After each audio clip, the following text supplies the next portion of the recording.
આપણી આ કચ્છ કાઠિયાવાડ સૌરાષ્ટ્રની ધરતી છે ને, કાયા જેની કુબડી પડસંદ જેના પ્રાણ સંત સુરા નિપજાવતી હોરઠ રતનની કાળ, આ પીપળીના ખોળામાં બેઠા છો રામ. એક ધર્મનો વાવટો ફરકે બાપુ હજારો માણા હરિહર કરે છે. નક્કી થાય છે આપણને? આપણે માગણ આવે તો ડેલીઓ આટી કરી. સિટીમાં તો કે હે બાપા કઈક દો, હે બાપા તો સિટીમાં શું કે આગળ જાઓ, આગળ આગળ. હવે આગળ ઠેઠ સુધી તારા જેવા છે, ચા જાય બટકું રોટલો દે ને બુડા, પણ ભૂખની ખબર જ નથી. બોલા આ મહાપુરુષો બાપુ કોઈ 100 જણા હોય ને 1000 હોય, કોઈ દી કોઈ ન કીધું અમને પ્રસાદી ન મળી. બાપુ કયું ભજન છે તમને મને આ મગજમાં બે એવું? અને આ ભજન નથી બે એવું. ભજન એમ નામ બાપુ ઉતરે એવું છે જ નહીં. એ તો એવા બાપુ માથે ધણી હોય તો સમજાય બાપુ, એમ નામ ન સમજાય. હું એક વાત કરું, ભોળાનાથ નો દીકરો કે ગણપતિ નું માથું ભોળાનાથે કાપ્યું અને હાથીનું લગાડ્યું એમ કે ને બધા ફોટામાં જોઈ, મૂર્તિમાં જોઈ. તો હું એમ કહું છું પેલું કાપ્યું ત્યાં જ નહીં પડ્યું હોય, હાથીનું શું કામ લગાડ્યું? આ ડખાવાળું છે, આ સમજવા માટે સદગુરુ જોવે. લગાડ્યું છે હાથીનું પરફેક્ટ 100%, પણ સમજાય નહીં. આપણા માતા પિતા છે ને, આપણા ગુરુ છે 100%. જન્મ આપીએ કે લાલન પાલન કરીએ કે બોલતા બેહતા ખાતા પીતા બધું શીખવી શકે, ઓળખાણ ન કરાવી શકે. ઓળખાણ માટે જ બાપુ સંતની કોક સદગુરુની ભજનના પુરુષ, ભજનાનંદી પુરુષની જરૂર પડે. ને હું તો ગમે ત્યાં જાઉં ને, મારી ભલામણ એક જ હોય, સદગુરુ મહારાજે જે આપ્યું હોય એનું ભજન કરો અને માન બાપની સેવા કરો. બસ હું કોઈને કહેતો જ નથી કે આવા માંડવા નાખો ને કથાયું કરો ને ભજન કરો ને મૂર્તિઓ બેહાડો ને મંદિર જે કરતા હોય કરજો. બાકી આ ભૂલીને બધું કરશો ને જિંદગીમાં ક્યાંય લખાય જ નહીં. 40 લાખની ગાડી લઈને નીકળે, વાયલી સિટીમાં જુઓ કૂતરો બેઠો હોય, લબરક લબરક કરતો. હવે આમાં માને બાપાને બે રહ્યા હોય તો, અરે અમને હારું જોડું નથી જડ્યું, અમારો દીકરો કેવી ગાડીમાં ફેરવે, જિંદગીમાં કાંટો ન વાગે કાંટો. રામ અમને શું નડતું હોય છે, શું નડતું જો રહો દાણા, શું નડતું હોય તમને ખબર હોય તમે હું કર્યું છે? અરે કઈ નો નડે, માન બાપના કાળજા ઠારો ને વિધિના ચકડા ફેરવી નાખે. જીવતા જાગતા ખાવું ખાવું કરે, અહીંયા કોઈ દેતું નથી. મંદિરમાં તમને ઓલા રોડ જેટલા અનકોટ પૂરે બોલો, ઓલા ખાવું ખાવું કરે એમને દો ને, ઓલા કઈ ખાતા નથી, એને હું ઢગલા કરો છો? અરે તમે જો, તમે આ વૃદ્ધાશ્રમમાં બાપુ કોક દી આંટો મારો, તમે તમારી આંખમાંથી આહુડા પડી જાય, આહુડા. કેવા બાપુ સંતાનો માટે મા બાપે કોથળા કરી નાખ્યા, કોથળા દેહના. મારો દીકરો મારો દીકરો મારો દીકરો. ઈ એક રોટલો બટકો હાટું થઈને વૃદ્ધાશ્રમમાં મૂકવા જાય, દાણા જોરાવો તો શું મોટી કથાયું બેહારો તો કાંઈ મેળ ન પડે. રામ કોઈ મતલબ નથી. હવે આ દિવાળી ગઈ ને એટલે હવે અમારું હાલશે ચારે બાજુ, અમે કથા કરવી છે આવજો, કથા કરવી છે આવજો. તો સારું, અમારે તો લાખ રૂપિયાનો મેળ પડી જાય, તમને હુજ હોય હુજે ને કઈ નહીં મરો. અરે મારા જેવું સાચું કોઈ નહીં કે એક તમે રામ કથા બેહાડો, તમારા ગામમાં વક્તા બાપુ કથા વાંચતો હોય અને રામ ને ભરત નો પ્રસંગ આવે અને ઘરે આવ્યા પછી જો ભાઈ ભાઈ નો વિખવાદ ન મટે તો સમજી લેજો કે કથા નથી બાપુ, ભવાડા છે, કાંઈ છે જ નહીં. ભાઈ ભાઈ નો વિખવાદ ન મળે, દેરાણી જેઠાણી નો વિખવાદ ન મટે, હાઉ વહુ નો વિખવાદ ન મટે તો કથાનો બાપુ કોઈ મતલબ નથી. રામ ને વાત તો એક ની એક જ નહીં. દશરથ રાજા ને 4 દીકરા, રામ વનમાં ગયા ને સીતાજી ને રાવણ લઈ ગયો ને હનુમાનજી ત્યાં ગયા ને ખબર આપ્યા, રામ રાવણ મારીને આવતા રહ્યા. વાત તો આજ છે ને, શું એક સાંભળીને આપણે કરવી હોય. પણ આપણે આ રામ કથા સાંભળે તો દશરથ રાજાનું રામ માનતા તેવું આપણે આપણા બાપાનું માનીએ છીએ. રામ ને ભરત ને પ્રેમ હતો એવો આપણે પ્રેમ છે? ભાઈ વાયરો તો બાપુ બાપે માર્યા વેર છે. તો શું આ કથાનો મતલબ? આમાં કથામાં ફાયદો કોને? મંડપ વાળાને, સાવન વાળાને, કલાકારને, સાજીદાર. તમારે તો ખિસ્સા ખાલી થાય, તમારે કોઈ ફાયદો નથી. રામ હું તો ના પાડું છું, આવા પ્રોગ્રામ ન કરશો. જીવનમાં બાપુ કઈ ઉતરે નહીં તો આ મહાપુરુષોની વાણી ખોટી પડે. રામ સંતોએ તો તમને મને ખૂબ શાન કરી છે, પણ અમને હુવા નથી દેતા ને એમને કઈ ઉતરતું નથી. બોલ એમાં એ ભક્તિનો અત્યારે જે રાફડો ફાટ્યો છે, કથા ને ભજન ને માંડવા ને પ્રતિષ્ઠાન ચારેય બાજુ. તો મને એમ થાય કે આ બધા પૈસા વાપરે છે ખોટા છે એવું નથી કહેતો, પણ બગાડ તો અટકવો જોઈએ ને. બગાડ કેમ નથી અટકતો? ખોટું છે એવી મારી વાત નથી, બધા રૂપિયા વાપરે છે બાપુ, કોઈના ખોટા હોય નહીં, પણ આપણી કંઈક અંદરથી વેદના તો હોવી જોઈએ ને કે આ દુનિયામાં બગાડ કેમ નથી, આટલું ધર્મ થાય બગાડ કેમ નથી અટકતો, અંદર આપણે વિચારવાની જરૂર છે. બાકી તો સંતોએ આપણને ઘણી બધી વાતો કરી છે, ઘણા બધા ભજન આપ્યા છે, ઘણા બધા સાહિત્યો આપ્યા છે, ઘણા બધા સંગીત આપ્યા છે, તો ઓલો ગાતો તેમાં મજા આવી ને ઓલો ગાતો તેમાં મજા ન આવી ને એની વાત નથી. શબ્દ કંઈક કહેતો હોય છે, વાણી છે ને વિચાર માગે છે, એમ નામ વાણી નથી. મહાપુરુષો એને સમર્પણ કર્યા છે, ભોગ કર્યા છે, એટલા માટે મહાપુરુષો વાણીમાં કહે છે આ એમ નામ દુનિયા કોઈ ગાણા નથી ગાતી. આ ગમે એ મહાપુરુષો થયા ને એની પેઢીઓના અમારે અહીંયા કોથળા નથી આવતા, પણ કઈક કર્યું છે એવું એટલે દુનિયા એના ગાણા ગાય છે. એટલે જ મહાપુરુષો કહે છે એ જી નથી મફતમાં એ જી મળતા એના તો મૂલ ચૂકવવા પડતા સંતને સંતપણા રે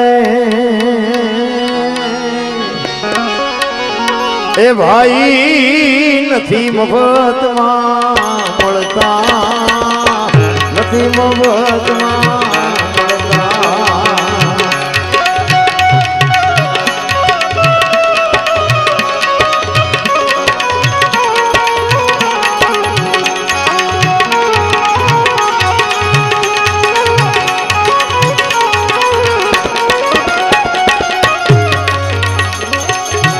ભરી બજારે કોઈ વેચાણા તેલકડામાં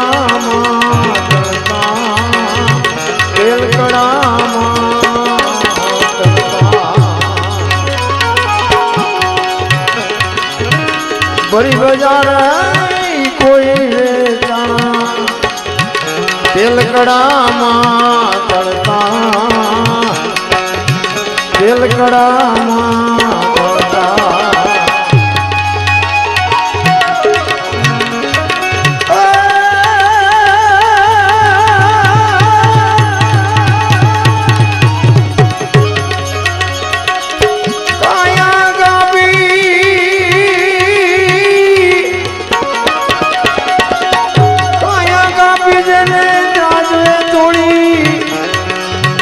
થોડા હે મળે ગણતા સંતને સંતપણા રે ભાઈ નથી મફતમાં મળતા.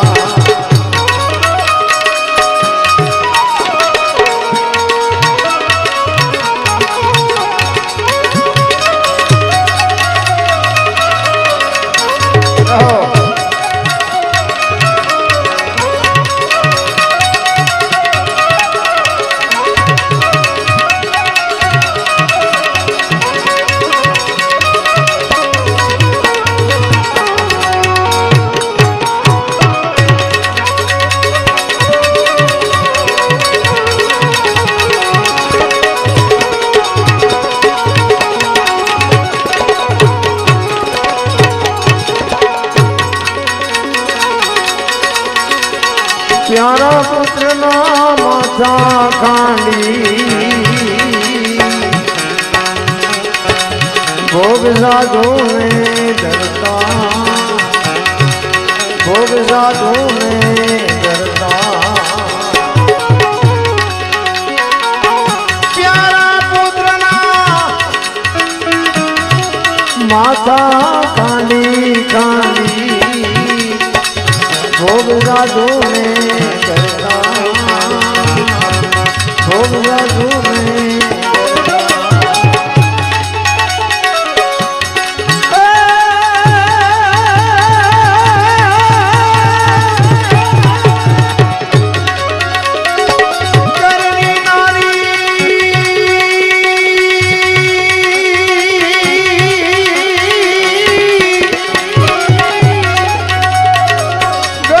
नारी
કાપી ધરતા કાળજા કાપી ધરતા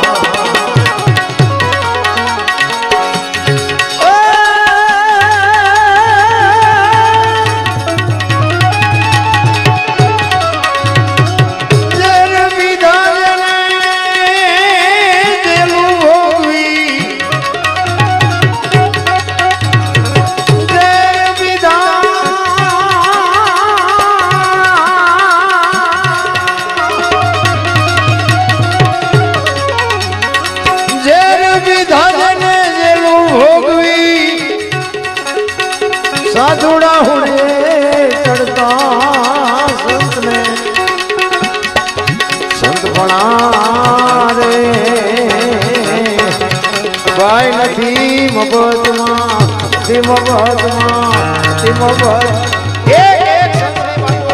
ઇતિહાસ તમારે ખોલવાની છૂટ મહાપુરુષોએ જે ભોગ આપ્યો છે જેલમાં ગયા ઝેર પીધું કરવત મુકાવ્યા તેલમાં તરાણા તમે જુઓ તો બૈરા આપી દીધા છોકરા કાપ્યા આપણે કાંઈ કરવાનું નથી કેવલ નામ આધાર મહાપુરુષો કહે છે કળિયુગમાં કેવલ નામ આધાર નામ સમૂહ વડે કોઈ નહીં જપ તપ તીર્થ ને યોગ નામે પાતક છૂટીએ નામે નાશે રોગ જે સદગુરુ મહારાજ નામ આપ્યું એ નામનું ભજન કરવાનું છે કાંઈ કરવાનું નથી